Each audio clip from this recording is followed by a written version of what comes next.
Assalamualaikum. Waalaikumsalam wabarakatuh. Oke, semua. Oh, tolong rapiin ya. Barisannya dirapiin.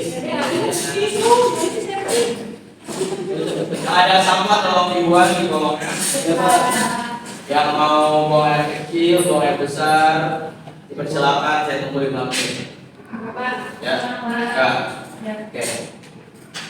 Siapa aja dari teman-teman yang nggak masuk pada ini? Ali Pak, Ali, siapa lagi?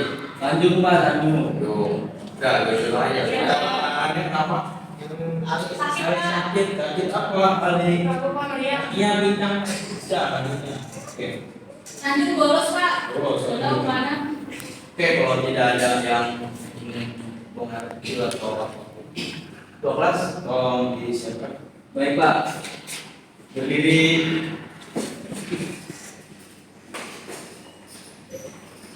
Berdoa dimulai.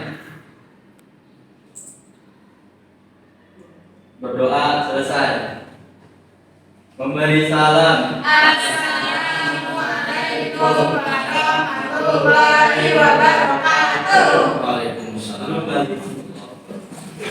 Terima kasih kalian. Ya, alhamdulillah rabbil alamin nasta'in ala al-mustaqim. Wassalatu wassalamu ala asyrofil anbiya wal mursalin wa ala alihi washabihi ajmain. Rabbi shrah li sadri wa yassir li amri wahlul 'uqdatam min lisani yafqahu qawli. Amma ba'd. Alhamdulillah ya kita bisa bertemu kembali di mata pelajaran akidah akhlak. Ini kelas 11 kan? Ya. Kelas alhamdulillah. Kelas 11 ini identik dengan malas. Identik dengan malas, identik juga dengan sok kuat, sok berani. Kenapa saya bilang itu? Karena kelas 11 itu adalah masa transisi dari mahasiswa siswa baru menjadi siswa lama, punya adik kelas dan kakak kelas. Makanya kelas 11 sok lihat aja tuh belakang sok banget. Oke, pada pembelajaran ini kita akan belajar tentang akhlak. Tapi akhlak di sini dirangkum dalam sebuah judul namanya Ragam Penyakit Hati. Oke, sebelum masuk materi saya ingin tanya kepada kalian. Ada yang tahu apa itu penyakit hati? Yang tahu angkat tangan, saya transfer 5.000. Tahu. Coba itu kamu yang baju biru bisa jawab gak? Apa menurut kamu definisi penyakit hati? Penyakit hati itu penyakit yang bisa membuat perilaku orang menjadi tidak baik, Pak. Oke. Jadi tidak baik. Oh, Dinda, Bu Dinda ya namanya? Iya Pak. Dinda. Ini Pak, apa ya? Penyakit hati itu kayak Iri dengki. iya, jadi perbuatan yang bisa membuat kita menjadi iri pada seorang. Sudah padahal dari Seorang pelajar, coba kamu nih yang putih seorang mah. Saya Pak, betul Pak. Penyakit hati, penyakit yang membuat kita merasa selalu kesal, salah jelas pada orang Pak. Oke, dari penjelasan teman-teman dapat disimpulkan bahwa penyakit hati ini adalah penyakit yang bukan sakit, ya, tapi penyakit yang ada di ruh, bukan di jasad kita. Jadi jangan disamakan penyakit hati dalam Islam dengan penyakit hati dalam medis, berbeda. Nah, tadi dari teman-teman juga dikatakan bahwa penyakit hati ini dampaknya bukan dampak berbau-bau negatif. Kayak tadi ada yang bilang membuat kita jadi buruk, membuat kita dirugikan dan lain-lain. Memang apa sih contoh penyakit hati? Coba kamu di depan contoh sifat penyakit hati apa? iri. Jadi, lagi, Dengki. lagi, banyak contoh penyakit hati atau jenis penyakit itu banyak. Tapi yang akan kita kaji di bab ini ada tiga penyakit hati. Yang pertama ada munafik atau nifaq. Yang kedua itu ada bodoh, marah. Yang ketiga ada qaswatul qalb, yaitu kerasnya. Pada hari ini dengan waktu sekitar 40 kali 45 kali 4 pertemuan Banyak ya. Iya banyak Pak. Kita akan membahas munafik dulu. Kenapa saya bahas munafik? Karena mungkin kita sebagian dari orang munafik itu. Nah kita perlu tahu nih yang munafik ini. Oke, kita buka. Teman-teman bisa dibuka buku paketnya ada di halaman 68 yang pokoknya. Disiapkan juga buku catatannya yang dicatat. Nah, kira-kira yang pertama, nah kembali saya jelaskan ulang bahwa sabar ya. Nah, penyakit hati ini adalah sifat yang buruk akhlakul mazmumah.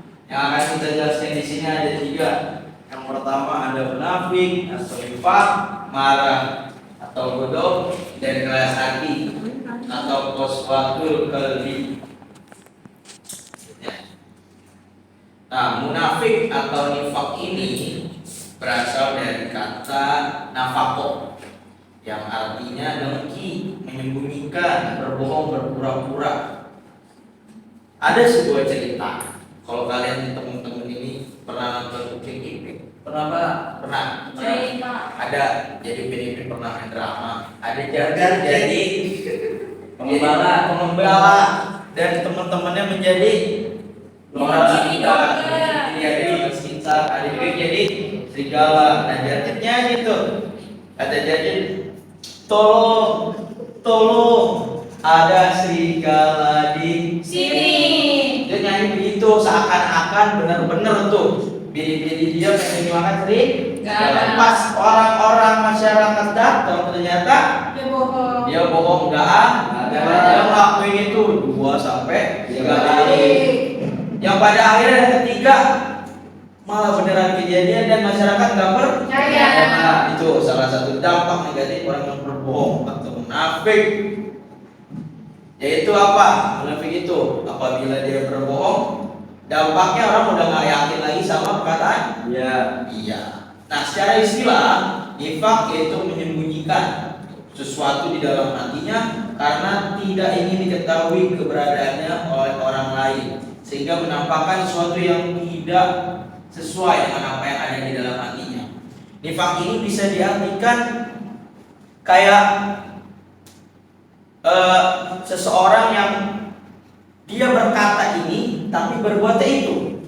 Pak, dia beribadah di depan orang, tapi saat dia sendiri dia berbuat jahat. Kita begitu kan? Asik, jujur aja dah. Oke. Jadi, nah di dalam Al-Quran, jadi nifaq ini dijelaskan dalam surat At-Taubah ayat 67. Nah, Allah Ta'ala berfirman, kata Allah, sesungguhnya orang munafik itu adalah orang-orang yang fasik tadi. Fasik itu dia berkata ini tapi berbuat itu. Yang kedua ada surat An-Nisa ayat 145. Allah berfirman bahwa sungguhnya orang-orang munafik itu ditempatkan pada tingkatan yang paling bawah dari neraka. Siapa di sini yang masuk neraka? Janjir. Tanya itu. Jangan. Itu contoh janjir ya. Kayak teman-teman di sini kalau udah tahu nifaq itu bagaimana cara ngindarinya nanti kita belajar. Nah sekarang nifaq terbagi 2. Ada nifaq amali dan nifaq imani. Maksudnya nifaq amali apa? Nifaq secara perbuatan. Ciri-cirinya ada 3 kata Nabi. Ciri-ciri orang munafik ada 3. Yang pertama kalau berkata bohong, kalau berjanji kalau dikasih kepercayaan dia. Yang pertama tadi udah dicontohin si Jardi bohong. Dia namanya termasuk orang yang munafik, jenisnya nifaq amali. Dampaknya apa? Nggak percaya lagi sama orang baru dia. Makanya teman-teman di sini dia suka bohong. Kalau ngerjain jangan nyontek. Nah, dikurang-kurang nyonteknya teman-teman. Yang kedua tadi apa? Apabila ia janjiin, sampai sini sing janji. Jadi manis sama emaknya. Dia mau nggak ngelakuin itu lagi malah janji. Gaya mana Pak? Tapi besoknya masih begitu. Hati-hati kata Nabi, orang munafik tempatnya di paling dasar neraka. Ya. Yang ketiga, apabila dia beri amanah, dia khianat. Orang contoh orang yang nyadat, ada yang tahu? Presiden Pak. Aduh, loh, belum presiden. Presiden. Jangan. Pejabat yang sediakan orang korup. Orang koruptor. Orang koruptor itu orang yang nyadat. Iya. Makanya dia masuk. Neraka. Nah, kalau nggak tobat, Obat. ya, itu aja. Selanjutnya, ya sampai sini aja. Sekarang untuk lebih komprehensif, saya minta teman-teman untuk mencari hal-hal yang berkaitan dengan munafik dibagi kelompok. Kayak di sini ada 32 orang, ya. Dibagi aja satu kelompok, bisa 4 orang, bisa 5 orang, bebas. Tugas kalian membuat mind mapping sederhana. Entah definisi, entah cerita, entah apa yang berkaitan dengan munafik. Waktunya ada 30 menit. Oke. Jalan. Ayo gimana? Udah selesai mappingnya? Ya sebutin. Ini Pak. Taruh di meja Pak ya? Ya taruh di meja apa? Coba saya lihat. Ini Pak. Ada. Kemudian Gus. Jadi tujuan saya membuat mind mapping itu agar teman-teman tahu bahwa belajar itu perlu dicatat. Walaupun catatannya jenisnya gambar, bukan berupa teori, tapi perlu dicatat. Menurut penelitian bahwa orang yang belajar sambil menggambar itu lebih kuat ingatannya daripada kita nggak nyata dan kita berdoa. Oke, ini untuk tugas kelompok. Tugas individunya nanti saya kirimkan link quizzes ya, tolong diisi teman-teman semua. Bisa di sini, bisa di rumah, waktunya sampai jam 8 malam. Oke? Iya Pak. Akhir dari di luar jam 8 malam tidak akan ada saya live. Untuk itu diingatkan buat teman-teman yang hadir maupun yang tidak hadir untuk bisa mengerjakan itu. Oke, sebagai penutup saya ingin satu orang memberikan review juga kesimpulan. Oke, kamu sudah bukti dong. Saya ya bisa ingat tadi kok. Ya, ringkas saja. Ringkas saja ini. Tentang materi tadi Pak. Ya. Materi tadi adalah penyakit hati. Penyakit hati adalah penyakit yang berada di dalam diri sendiri, yang dimana penyakit itu merugikan orang lain. Penyakit hati itu contohnya seperti iri, dengki, hasut, dan hasad itu Pak. Ya Pak. Udah. Bro, kamu tidur sih? Antuk Pak. Tahu nggak yang dijelasin sama aku? Saya dengar tapi Pak, aku takut juga ya. Kamu berhasil kembali pengen jawab. Entar aja. Ya, maju. Ya maju. Tadi kamu kelompok berapa? Sama mungkin ya? Sama Pak. Kalau bisa dijelasin kembali. Ya tidur ini emang nikmat tapi bukan waktunya ya ini ya. Jadi kalau diingat ya. Jadi tadi kita belajar tentang munafik Pak. Jadi kalau munafik itu ada dua macam. Munafik dan munafik amali sama imani. Kalau kita pelajari tadi itu munafik amali itu ada 3 ciri. Yang ciri pertama itu apabila dia berkata dia bersumpah. Terus apabila dia berjanji dia dicari. Apabila dia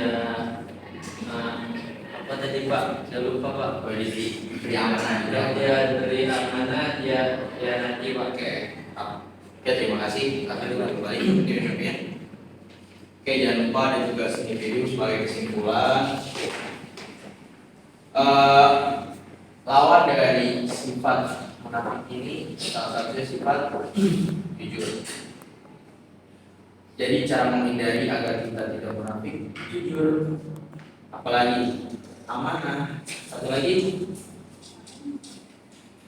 jujur, amanah, sama saat terjadi dia munafik.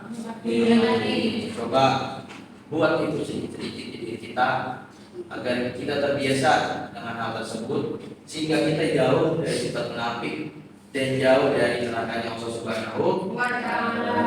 Untuk itu mungkin ini pembelajaran yang bisa kita sampaikan. Kita lanjut minggu depan. Tadi ada yang belum jelaskan nifaq amali Pak, imani. Nanti dijelaskan kembali. Dan besok juga saya akan jelaskan tentang marah dan kosong lebih karena saya ada rapat lagi jelang setelahnya.